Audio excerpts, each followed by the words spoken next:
going on, guys? It's Ocean here from the South Stand, back again with another video. Is Sunderland end the weekend in fifth place in the Premier League? Can you believe it? Another 1-0 win, our first win away from home. And yeah, it's a fantastic weekend to be a Sunderland fan. I feel like I've said that so many times already this season. But before we get into today's video, guys, this one is, as always, brought to you by the southstandclothing.com, where we make all sorts of Sunderland fan wear, hats, t-shirts, merch, prints, mugs, whatever. Go and have a look. There's plenty over there at the southstandclothing.com. Let's get right into things. Said that so many times already this one, as always, brought to you by the hats, t-shirts, merch, prints, mugs, what. Guys, I'm not even joking. I have quite literally recorded this video 4 times. This is my fourth time recording it, because the first 3 times that I'm working with a new setup, as you can see, if anyone's been joining me for the first couple months here on the channel, we had a different setup. Now we've upgraded things, and yeah, I've ended up recording 3 times, and the video's not captured, only the audio. So amazing. We are coming back in at this one.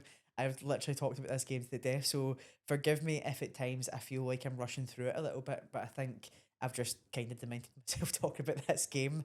And this is your guys' first time watching it, so I will try and make sure that I capture everything, but I do apologise, as I said, if I forget anything. So, starting out this one, Sunderland, well, team news. I think Sunderland set up pretty much how we expected. No major changes apart from Arthur Masaraku coming in for Ronaldo at left back role. I think Chris Rigg was more than deserving of his second start on the road.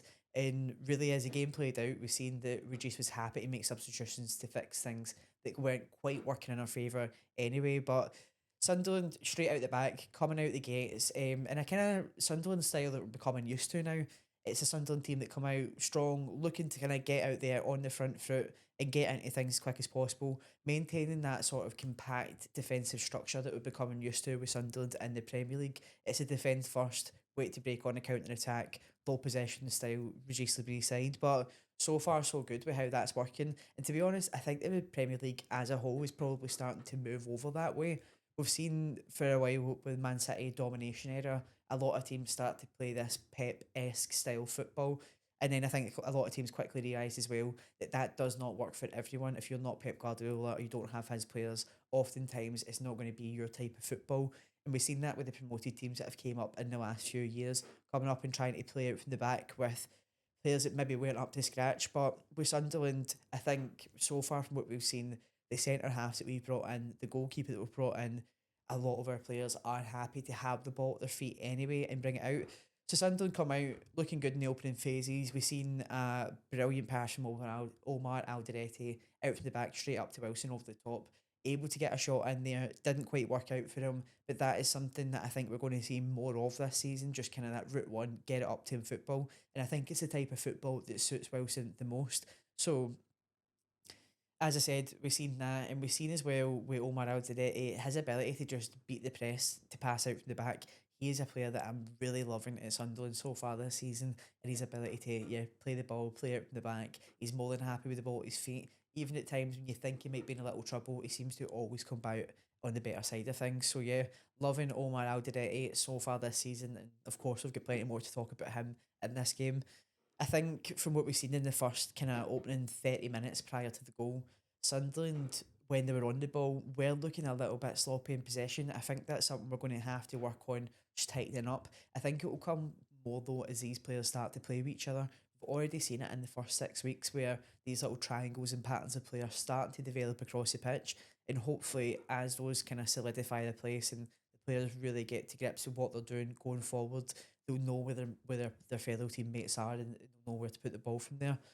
I think what was also pretty obvious in that opening 20-30 minutes as well was Arthur Masaraku maybe not been up to the standard that we've seen from the rest of the defensive unit so far. I think he offered plenty going forward. He was really putting in some high quality crosses into that ball, into the box, sorry. But there's plenty of times in defence that he was questionable. I think Nico Williams was able to get the better of him a number of times. And as well, it seemed like almost within 15-20 minutes that he was gassed out already. I don't think his fitness is quite up to the levels that we've seen from other defenders that we've got at the minute, especially when he's in a kind of direct comparison to Ronaldo at the minute, who's probably one of our fittest players that we have, constantly bombing up and down that field. I think what was just kind of obvious with Masuaku as well, that when Nico Williams are getting down into the corner spaces, looking to cross in the ball, I don't think Masuaku put in almost enough pressure onto them. He seemed to have plenty of time on the ball and was able to pick out his cross multiple times. We've seen it. They were able to make chances often for Chris Wood, and luckily for us today, he never converted them. But Chris Wood on another day gets those goals going in. So yeah, and then it takes us up to the 33rd minute where a bit of a controversial decision was made by the referee. For me, at the time, I did go, what was that? And then we seen it in replay and seen that Trey never actually touched the guy. And if he did touch the guy, Dominguez, it was minimal at best. But Dominguez acts like he's just been shot in the foot, diving to the floor, clutching at his ankle. I think if the referee just seen the player go down and then get back up, I think he would have let it go. I think it was the theatrics that ended up making him call the decision in the end, and he awarded Sunderland the free kick. At the time, you seen a lot of pundits and also other kind of Forest fans or whatever complaining that it wasn't a free kick, but I don't know. I don't know how you can be watching the replays of that. Maybe a couple of days after you've cooled down from the result as well, and see that the guy, it was absolutely simulation. It was absolutely simulation. So I think that's something that the referees are going to clamp down on this season, and I'm glad that it obviously went Sunderland's way in this case. But let the nature of how the free kick came about take nothing away from Aldereti's finish in the end.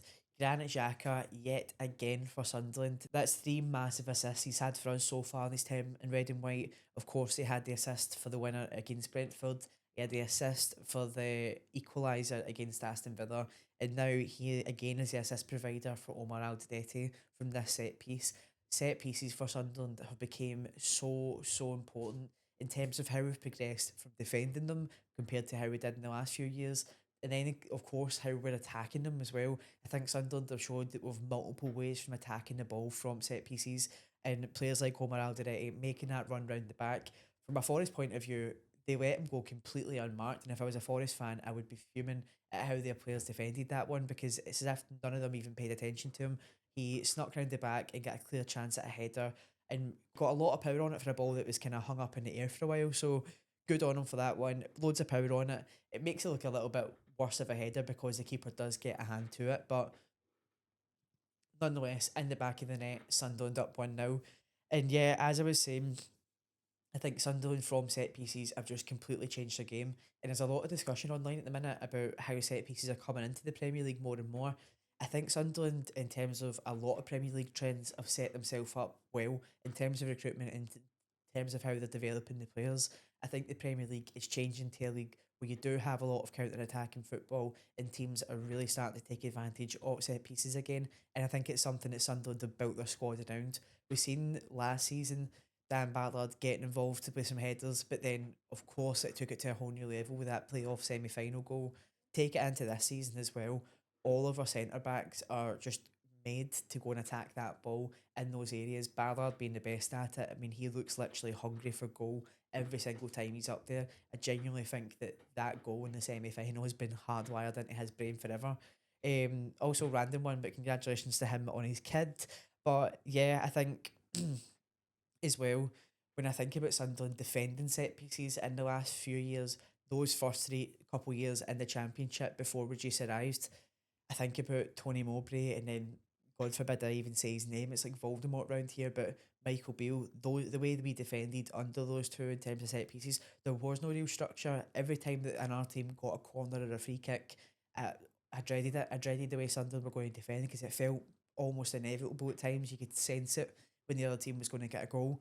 Now that's not the case. I feel so confident between Roofs, between the defensive line, between them all. I think the way we've defended set pieces is stepped up unbelievably, and it's going to be massive for us in this Premier League season.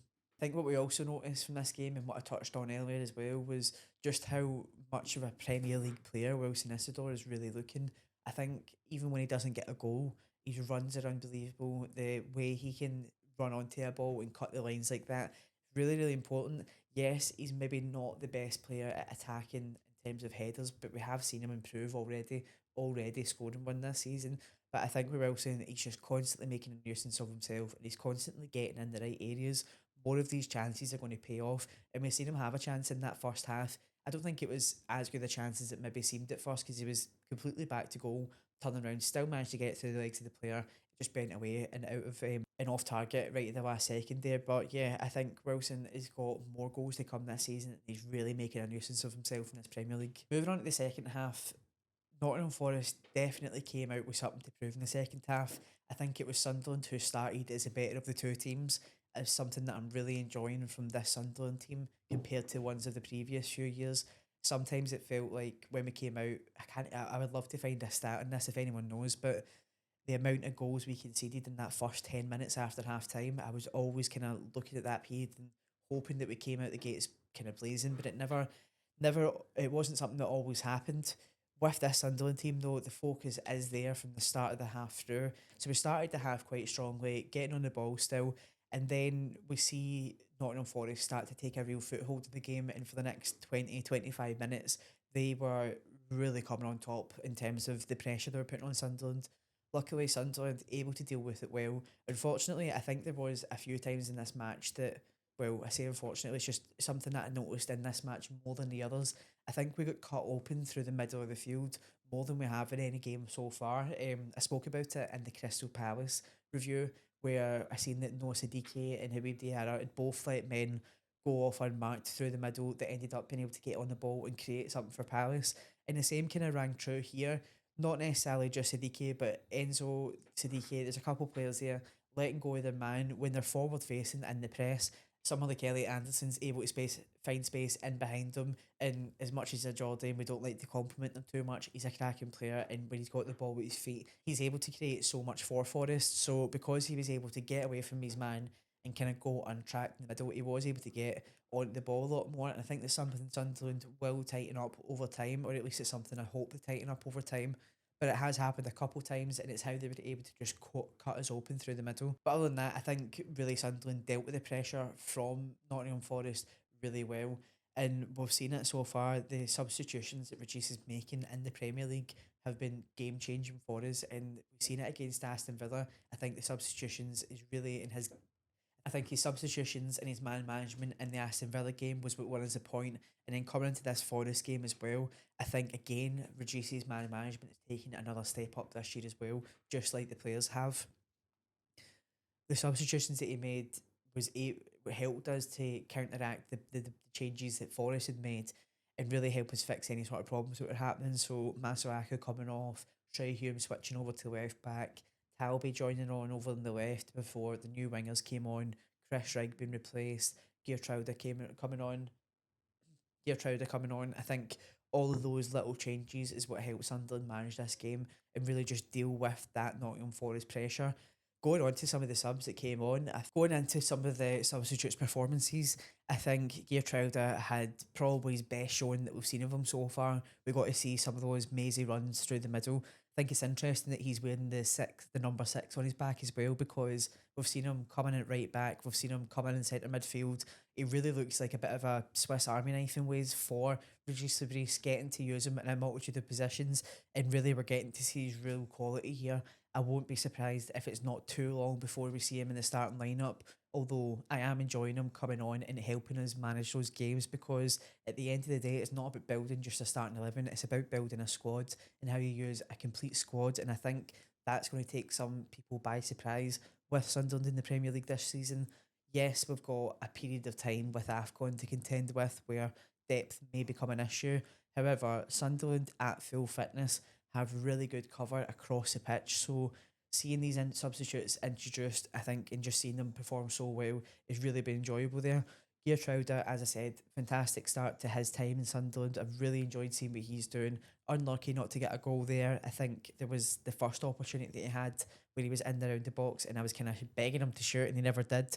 But then the second one, we did get the shot away. Unlucky not to score in the end, but I don't think that'll be the first time we see that from him this season. Then, of course, you had Bertrand Traore making his first proper showing, that I would say. And so far, I think he looked good. He looked lively. He was able to attack in definitely a different and more direct way to what Talby's shown us so far. A few wayward touches, but I can see why they wanted to add him in as a winger there to Sunderland. Again, not too much to say. I'd like to see a little bit more of him so far.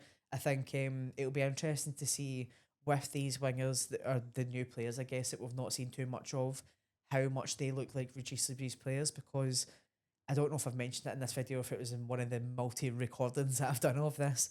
I think what a Regis Lee's player looks like, first and foremost, is a player that's just willing to run.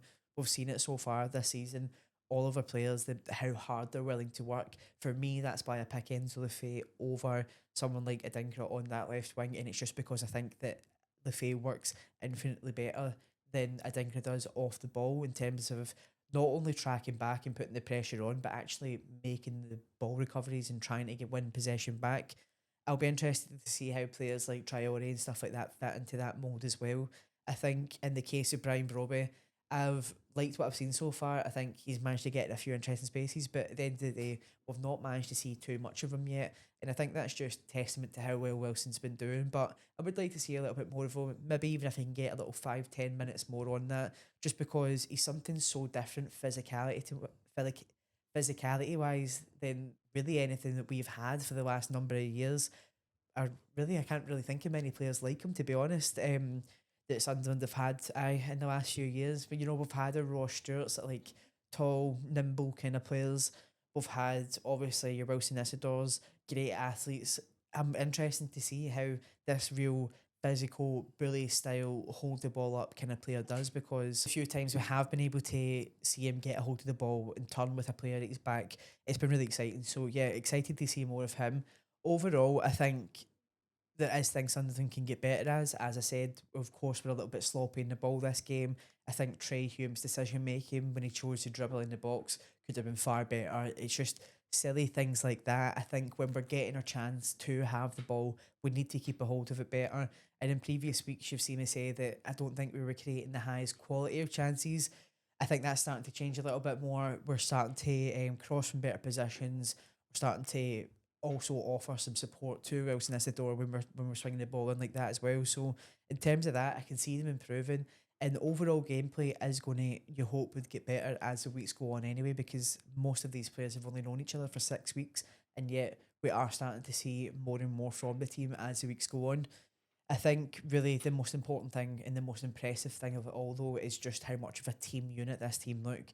We've seen it with the way the defensive four and Robin Roos celebrated when they won the game, or the defensive five, should I say. But the way they celebrated with each other, arm in arm, when we won the game, the way that everyone really is just understands the assignment with Sunderland. You're here to work hard, and we're here to really take the game to anyone who comes at us. I think that comes from the captain as well, from Granit Xhaka. We see it. I know it's just social media and players say these things all the time, but there's something with Granit Xhaka where he speaks in such conviction when he says that we're here to compete, we're here to go and get a win. And I think that is the case for a lot of these players. When you look at, you reflect on the teams that have came up in the last few years from the Championship into the Premier League, and you think about the kind of recruitment they've done, oftentimes the recruiting players who have spent most of the time in the kind of top end of the Championship, or players who have been through that yo-yo between the Premier League and the Championship before. And if I think for a lot of those players, they spend so much of their career looking up to the Premier League, physically looking up and saying, right, well, I hope I get there. I'm going to get promoted. I hope a team gets here. And they spend so much time thinking about how high and important and prestigious it is, that it puts this huge pressure on them when they actually get there. With Sunderland, because so much of our recruitment this summer has came from players who have been playing at the top of their game in their respective leagues, whether it be whether it be Ronaldo with Atletico, with whether it be Ronaldo with Atletico Madrid, whether it be Mukiele with PSG or his other teams that he's played for, whether it be the Ajax boys, whether it be Granit Xhaka, who's went a bit an undefeated champion with Leverkusen, whether it be Siddiqui and Talbi, again Belgian Pro League winners, multi cup winners, a Dingra AFCON winner. These boys are winners and they've played at the top of the game in their respective leagues. And for as much as they'll understand the Premier League is a step up in terms of quality, in terms of intensity, because in my opinion it is the best league in the world, they'll understand that. But mentality wise, it's more of a sidestep for them because they've been used to competing like this. So it's not to say that I think these lads can come in and win every single game that's in front of them. But mentality wise, I think they'll show up to any and almost every game believing that they can and believing that they're there to compete and they're of the standard too. And I think that's why they work so hard to prove that, because it's all fine and well saying it, but you've got to work hard to actually achieve it. And so far we've seen really what a great team they're looking to be in terms of just a team unit and how they get on with each other. And I think that's credit to the club as well, because there's plenty of clubs that sign players and they bring them in. They don't have that support system there. They don't go out their way to make sure that player's embedded. But at the end of the day, a player's happiness is a happy player is a good player. And I think Sunderland do a really good job trying to make sure that all these players bed in as much as they can. So, what would I change when it comes to this Man United game at the weekend? Well, first of all, I think really the main obvious weakness from the weekend was Masuaku's defensive capabilities in the left back role. We know ourselves that Regis Lebris doesn't really like to make wholesale changes to the starting 11. And for me, Chris Rigg hasn't done enough to be dropped. I know it wasn't his most amazing game in a Sunderland shirt, but we don't need to tell him that. He knows already. And I think Chris Rigg is one of those lads, mentality wise, that I'm pairing him with everyone else. I think he's made the step up fantastic, and he really seems to have matured on and off the pitch over the last like the last 6 months.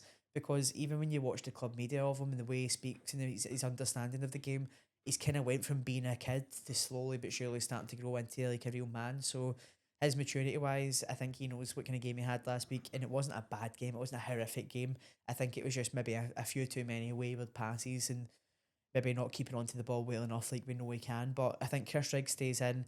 For me, Masuaku, if I was to choose, would be dropped. And for me, if I was to pick a back line, it would probably be Hume left back, Ballard and Alderete in at the centre back positions, and Mookie Elliott right back. The only hesitation I have with this is just the fact that Alderete and Mukiele have been so good of a defensive pairing. But for me, I think just the overall level raises of the defensive unit if Mukiele is in his natural position at right back and you bring Ballard in, and then overall the back four just as a unit is better, even if you're slightly breaking up that centre back pairing that's been working so well. But we've seen it when Ballard comes in at the games anyway later on. He's happy to come in the middle of those two anyway, so it's not something that they're not used to. Other than that, probably wouldn't change much in terms of starting lineup. I think Sunderland, in terms of how they can play against Man United, well, we've seen Man United play Brentford at the weekend, and for me, Sunderland are kind of closely aligned with Brentford in terms of style of play. So if Sunderland can hold on to the ball a little bit better, and when they get a chance to have the ball, take care of it, make sure the passes are actually reaching their man, that'll be the starting point. But overall, I find it really hard to complain about anything the team's doing or anything Regis Breeze is doing when we're getting results like that, because I think we just seen it. The only thing I'd say is we probably made too many. We let Forest create a few too many chances, and we know that Man United can create chances.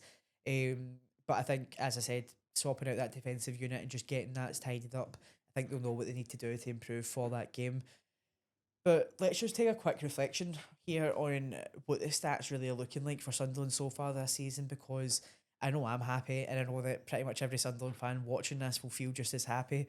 We've reached 11 points after 6 games, and let's all face it, and as we all know, and as we've all probably heard in this season so far, no team has been relegated from the Premier League if they've reached 11 points after 10 games. So to do it in six, it is assuring, and it helps us take in some confidence into the rest of the season. Of course, the season's not done yet, but so far working at an average of 1.8 points per game.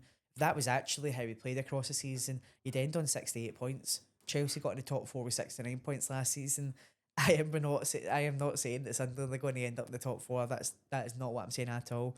But what I am saying is that it's really encouraging, and it gives us confidence that we can take into any game and say, hey, we can come and compete for points here, because so far I don't think there's been a game that we've not looked like that. Realistically, the Burnley game was the worst of the lot, and it was a loss, but sometimes you just got to give credit to Burnley that their game plan worked, and it did.